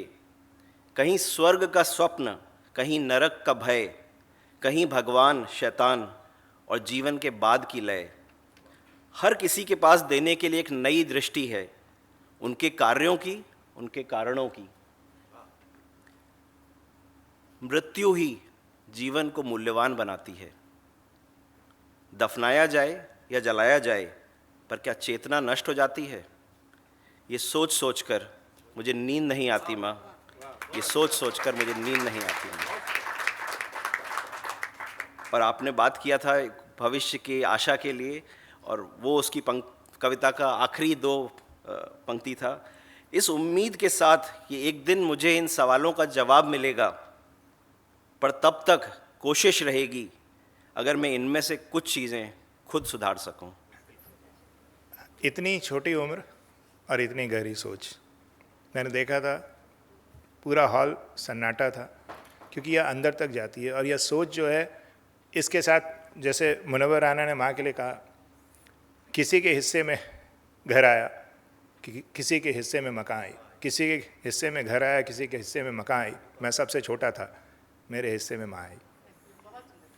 माँ एक ऐसा शब्द है, लेकिन उससे भी महत्वपूर्ण यह है कि उस माँ की उस बेटी ने जो कुछ हो रहा है उसको सोचा, समझा और उस पर कुछ लिखा। धन्यवाद आदित्य। हमारी तरफ से भी, हम सब की तरफ से आप उन्हें धन्यवाद कहेंगे। हमारे पास समय की कमी थी, इसलिए हमने इसे बहुत जल्दी खींचा। मुझे माफ़ करेंगे आप सब लोग, क्योंकि मेरे पास समय नहीं था और मेरे पास एक और ये था कि आपको जल्दी ख़त्म करना है। मैं ये भी देख रहा हूँ कितने मिनट बचे। 1 बजे हमने कहा था, हमने थोड़ा आधे घंटे बाद शुरू किया, लेकिन हम सही समय पर ख़त्म कर देंगे। मैंने सोचा था बहुत कुछ लिखने को, बोलने को, कुछ ध्यान नहीं है, क्योंकि इतने अच्छे कलाम सुनने के बाद, इतनी अच्छी गीत, इतनी अच्छी कविता और इतना गहरा चिंतन, इसके बाद मेरे पास कुछ भी नहीं बचा। फिर भी मैं थोड़ी बहुत कोशिश करूंगा, जो 2-4 शब्द कहीं मुझे दिखते हैं वो मैं सुनाने की कोशिश करूंगा। जब धर्म की बात होती है, जिस ढंग से आपने चिंतन की बात की, उस पर मुझे कुछ पंक्तियां याद आई। इशारा तो करो तुम, हम तैयार हो जाएं। इशारा तो करो तुम, हम तैयार हो जाएं। दिक्कत बस इतनी सी है कि कैसे इंसान से सियार हो जाए। इशारा तो करो तुम, हम तैयार हो जाएं। दिक्कत बस इतनी है कि कैसे इंसान से सियार हो जाएं। लेकिन तुम इसी तरह सबको बरगलाते रहो, लेकिन तुम इसी तरह सबको बरगलाते रहो, क्या पता तब एक नहीं तुम जैसे 1000 हो जाएं। काम तुम एक करो तो मुश्किल हल हो। आपने जैसे कहा था, काम तुम्हें करो तो मुश्किल हल हो, वरना ऐसा ना हो कहीं कुछ लोग जमीर उधार ले आए। इशारा तो करो तुम तैयार हो जाए, दिक्कत बस इतनी है कि कैसे इंसान से सियार हो जाए। छोटी सी एक दो और कविता, मैं कोई कविता पूरी नहीं करूँगा क्योंकि मुझे यहाँ जो इन्होंने सुनाया उससे मुझे कुछ कहने का सौभाग्य मिला। जो अनु जी ने कहा, क्योंकि जब मीत और गीत की बात हो रही थी तो इन्होंने बहुत अच्छे गीत से हमारा मनोरंजन किया। और मैं अभी मानता हूँ कई बार व्यंग हो सकता है, क्योंकि व्यंग के साथ एक अच्छा है कि वो चुटीला है, थोड़ा है, और कई बार वो बहुत कुछ बोल जाता है। कबीर की साखी 2 पंक्तियों में बहुत कुछ बोलती थी। संस्कृत के श्लोकों में सबसे बड़ी खासियत यही है कि आप सागर को गागर में भर सकते हैं। क्या हो अजीब कि घर में दीवारें तो हों पर छत नुमाया ना हो। क्या हो अजीब कि घर में दीवारें तो हों पर छत नुमाया ना हो, और हो जमाने भर में वो सबसे गरीब जिसके सर पर बुजुर्गवारों का साया ना हो।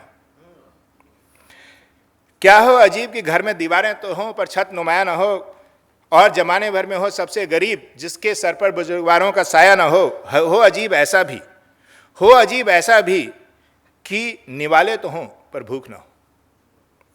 हो अजीब ऐसा भी कि निवाले तो हों पर भूख ना हो, और हों गुर्बत में भले ही, और हों गुर्बत में भले ही, लेकिन चेहरे पर गमों की छाया ना हो। यह हम हिंदुस्तानियों की खासियत है।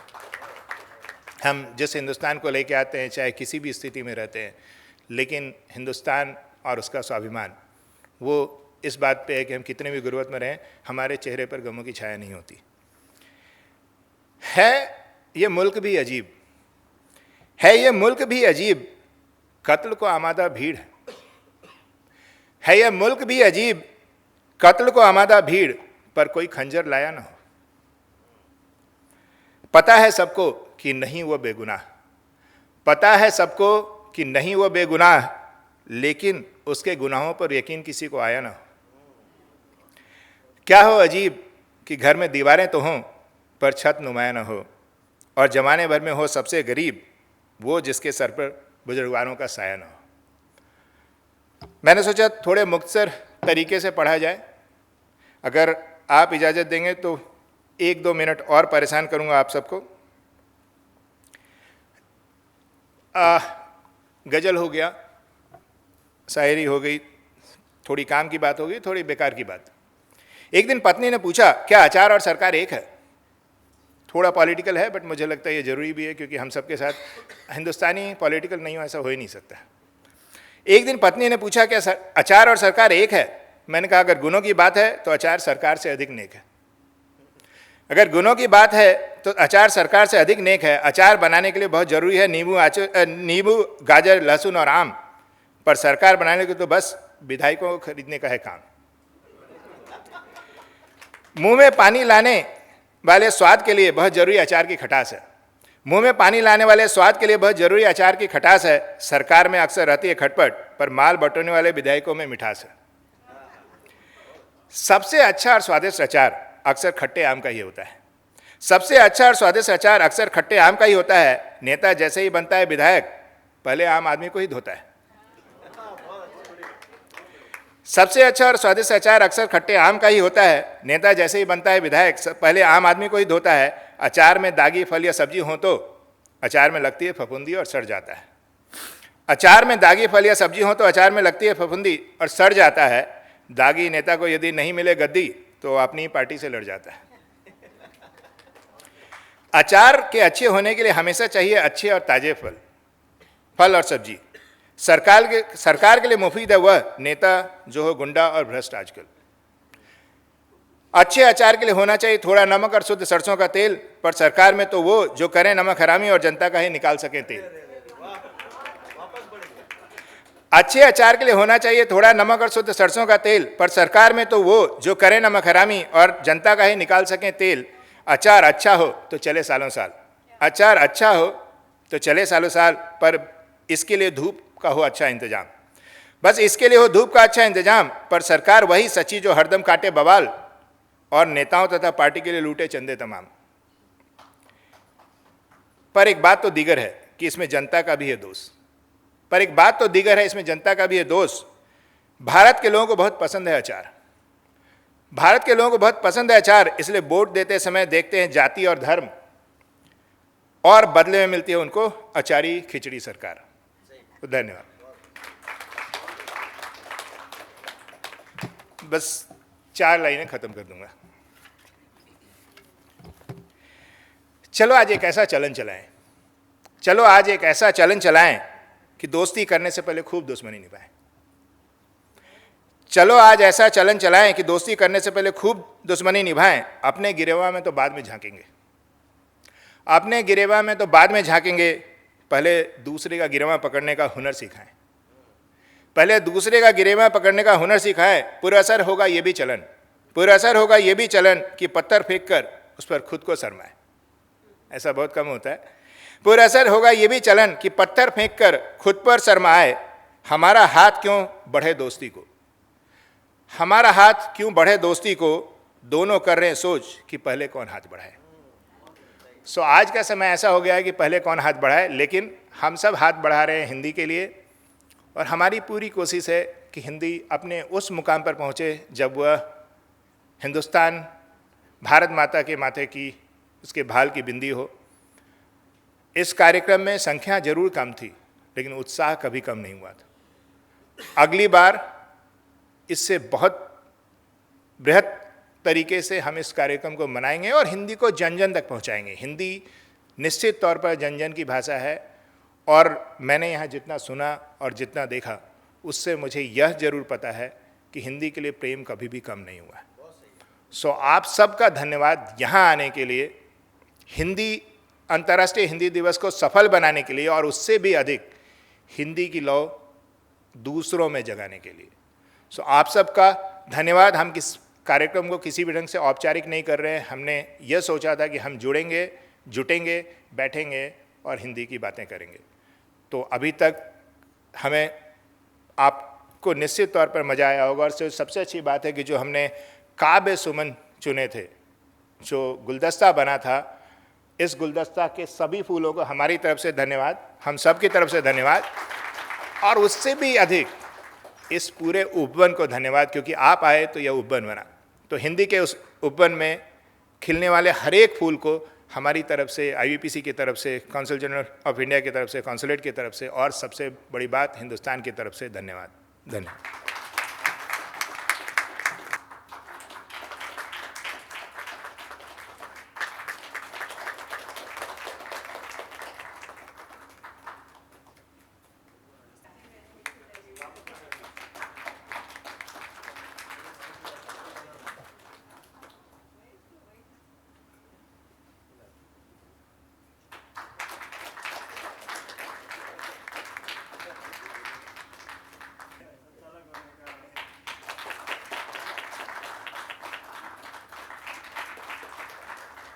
मैंने 1 बजे ख़त्म करना था, मैंने 1 बजे ख़त्म कर दिया। अब यह आपका समय है। अगर आप में से कोई कुछ बोलना चाहे तो मेरे हिसाब से इससे अच्छा मौका नहीं हो सकता है। मुझे मालूम है कई लोग कविता बोलते हैं, कई लोग हिंदी में बहुत अच्छे हैं, तो अगर किसी को कुछ भी बोलना है, कुछ आप कहना चाहते हैं तो मंच खुला है। आइए। आज का प्रोग्राम बहुत ही सुखद और बहुत ही इल्मी था। काफ़ी, यानी हिंदी तो हम बचपन से बोलते ही आ रहे हैं, मगर जो मैं एक चीज़ कहना चाहता हूँ, जो परंपरा रही है हमारे बोहरा समाज में कि जो इंडिया में रहते हैं, अपने हिंदुस्तान में तो बच्चे हिंदी सीख ही जाते हैं, मगर जो स्पेशली जो यूरोप और अमेरिका में रहते हैं वो बच्चे अपनी मातृभाषा नहीं बोल पाते। तो सैयदना साहब ने एक वर्डिक्ट दिया था कि भाई 3-4 साल तक आप घर में सिर्फ मातृभाषा बोलो, तो फिर स्कूल जाएंगे तो वो तो वहाँ की भाषा वो सीख ही जाएंगे। तो सिर्फ घर में आप 3-4 साल तक अपनी मातृभाषा बोलो तो बच्चे को वो मातृभाषा वो उसमें वो माहिर हो जाएगा। फिर वो वहाँ की लैंग्वेज इंग्लिश है, यूरोप में रहते हैं जो भी वहाँ की लैंग्वेज है वो तो सीख ही जाएंगे। तो ये एक था कि वो मातृभाषा, जो अपने सर ने भी कहा कि बच्चों को, और इज एक्सलेंसी कॉन्सिलियर पासपोर्ट ने भी कहा कि सर सुशील जी के भाई बच्चों से और घर में ये माहौल होना चाहिए। तो ये एक अगर हम करें, क्योंकि हम भी हिंदुस्तान से दूर रहते हैं मगर यहाँ का अपना एक माहौल ऐसा है कि हर कोई हिंदी बोलता है, यहाँ के इमाराती भी अच्छा हिंदी बोल लेते हैं, तो ये अपने यहाँ सौभाग्य, मगर जो और जगह पे नहीं बोल पाते वहाँ पे ये होना चाहिए। तो ये एक सुझाव था जो हम अपनी मातृभाषा को मजबूत कर सकते हैं। शुक्रिया। नमस्ते सभी को, विश्व हिंदी दिवस की बहुत बहुत शुभकामनाएं। मेरा नाम अनुजा चतुर्वेदी है और मैं 2010 में जब दुबई में आई तो मेरी एक साउथ इंडियन फ्रेंड, मैं तब HOD थी हिंदी की, और मेरी एक साउथ इंडियन फ्रेंड जो इंग्लिश पढ़ाती थी, मैंने उनको कहा मेरे बच्चे इंग्लिश अच्छी नहीं बोल पाते। उन्होंने कहा कि एक बात ध्यान रखना, इंग्लिश तो स्कूल में सीख ही जाएंगे, उसकी चिंता मत करो, ये ध्यान रखना हिंदी न भूल जाएं। उनकी इस बात को सुन के जब मैंने विचार किया तो मुझे लगा बात सही है।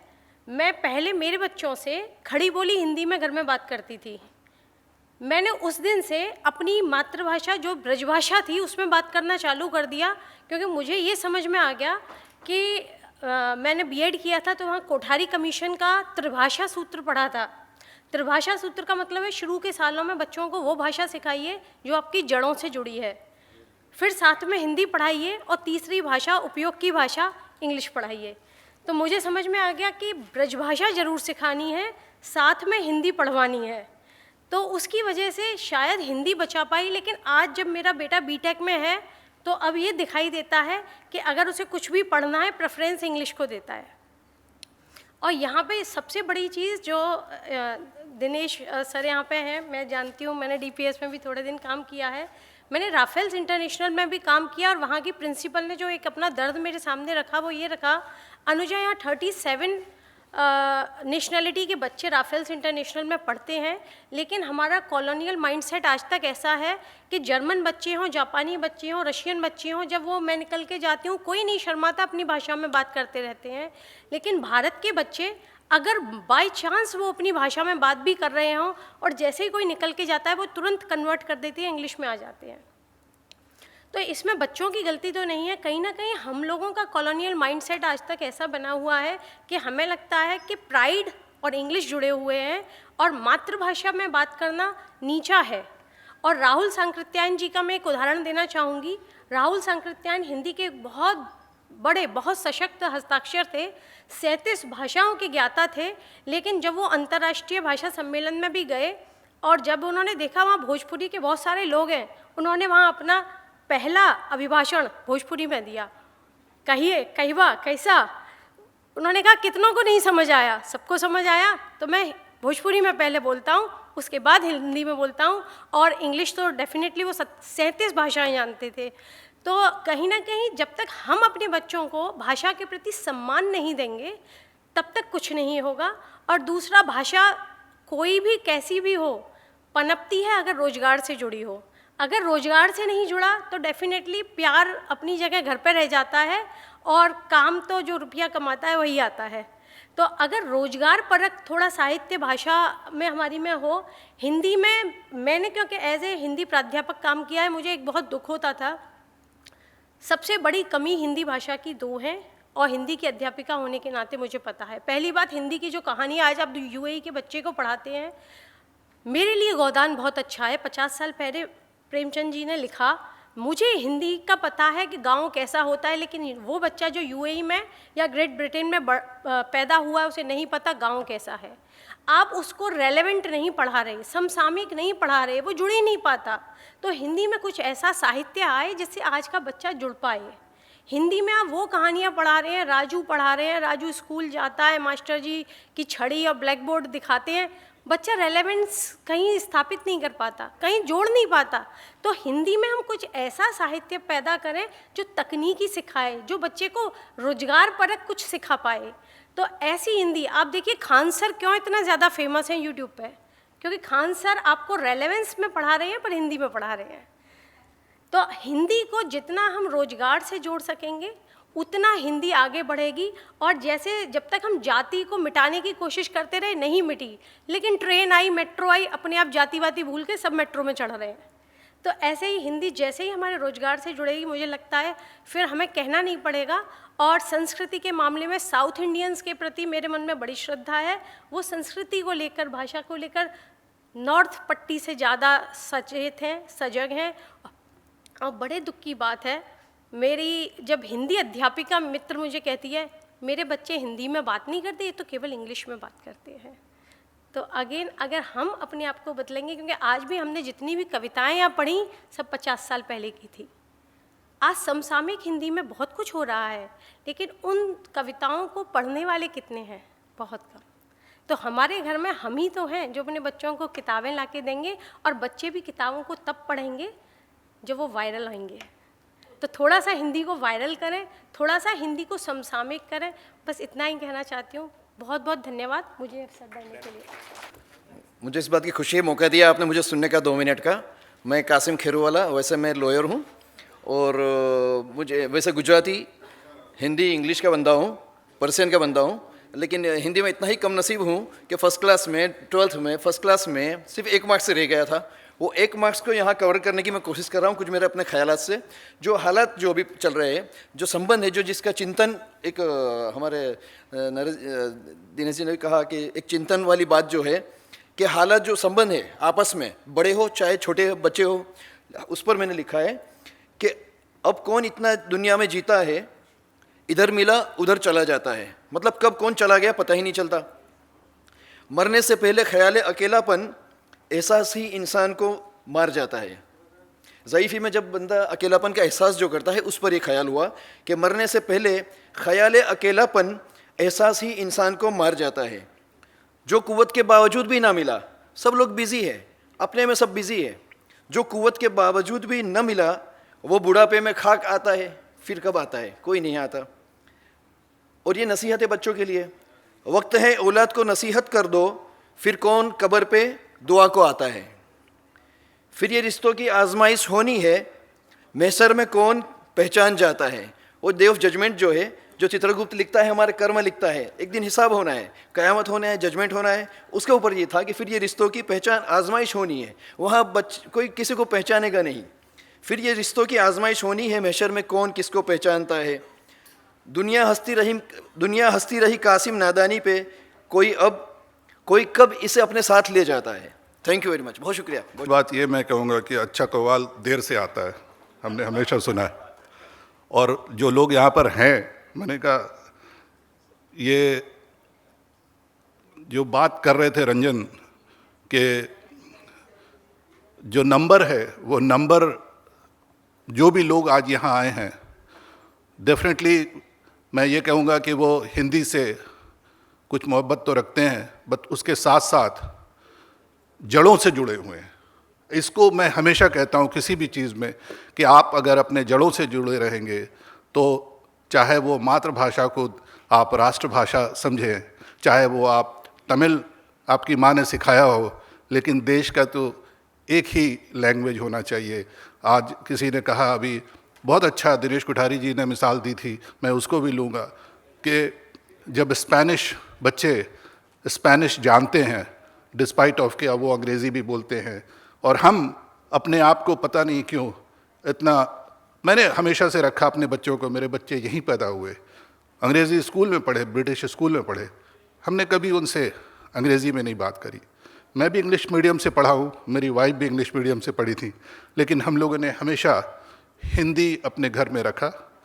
हिंदी एक सब्जेक्ट भी हमने रखा उनको, भले वो ऑप्शनल था लेकिन मैंने रखा उसको। आज इतना है कि मैं श्रेय देता हूँ अपनी वाइफ को कि छोटे थे जब मेरे बच्चे, अब तो यूनिवर्सिटी से निकल गए, बड़े हो गए, लेकिन वो बच्चों को काका गागा की किताबें लेकर आती थी इंडिया से और उनको पढ़ाती थी छुट्टियों में भी।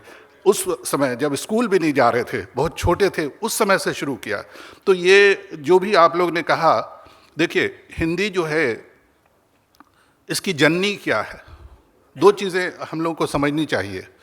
जब हम लोग बात करते हैं भाषा की, कहीं भी भाषा जब भी उसका एक, जिसको कहते हैं कि जब भाषा बनती है कोई, वो सबको समेट कर बनती है, सभी लोगों को लेकर बनती है। तो दिमाग से हम ये निकाल दें कि हम तमिलियंस और मलयाली या गुजराती या भोजपुरी जो भी कह रहे हैं, हम ये जो हिंदी अगर आप उसमें जाएं तो आप देखिएगा उसके रूट्स में सम्मिलित है सभी जगह की भाषाएं, और उसमें तमिल का भी वर्ड मिलेगा, आपको उड़िया का भी वर्ड मिलेगा, आपको उर्दू का भी वर्ड मिलेगा, उसमें कोई भी लैंग्वेज आप उठा के देखिए वो हमारी हिंदी में मिलेगी। तो ये एक स्रोत है जोड़ने का एक दूसरे से, इसीलिए भाषा बनती है कि ये जो लैंडस्केप है, जो हमारा भारतवर्ष है, उसके सारे लोग एक ही लैंग्वेज का इस्तेमाल करें, भले आप 50 लैंग्वेज सीख जाएं। मुझे तो बहुत ताजुब लगता है, एक बार का मैं सिर्फ अब ख़त्म करूंगा, टाइम तो ख़त्म है, मुझे आखिरी ये दे दिया गया। एक बार का वाक़या मैं बताऊंगा अपना, कि मैं जापान में था और मेरी बीवी के साथ हम लोग जा रहे थे देखने के लिए एक कहीं टूरिस्ट बस के ऊपर। हम लोग हिंदी में बात कर रहे थे, एक जापानीज़ पीछे से वो हिंदी में वो जवाब दिया हम लोग को, नमस्ते। तो हमने कहा नमस्ते तो कोई भी बोल सकता है, सीख गया होगा, तो हम लोग ने भी नमस्ते कर दिया। उसके बाद वो रवानी से फर्राटे से हिंदी बोलने लग गया। तो मुझे बड़ा ताजुब लगा, मैंने बोला आप कहाँ से हो? बोला जापान से हैं। हमने बोला आप हिंदी बोल रहे हो इतने अच्छे, किस तरह से? बोला मैं बनारस हिंदू यूनिवर्सिटी से पढ़ा था और यहाँ प्रोफेसर हूँ हिंदी में।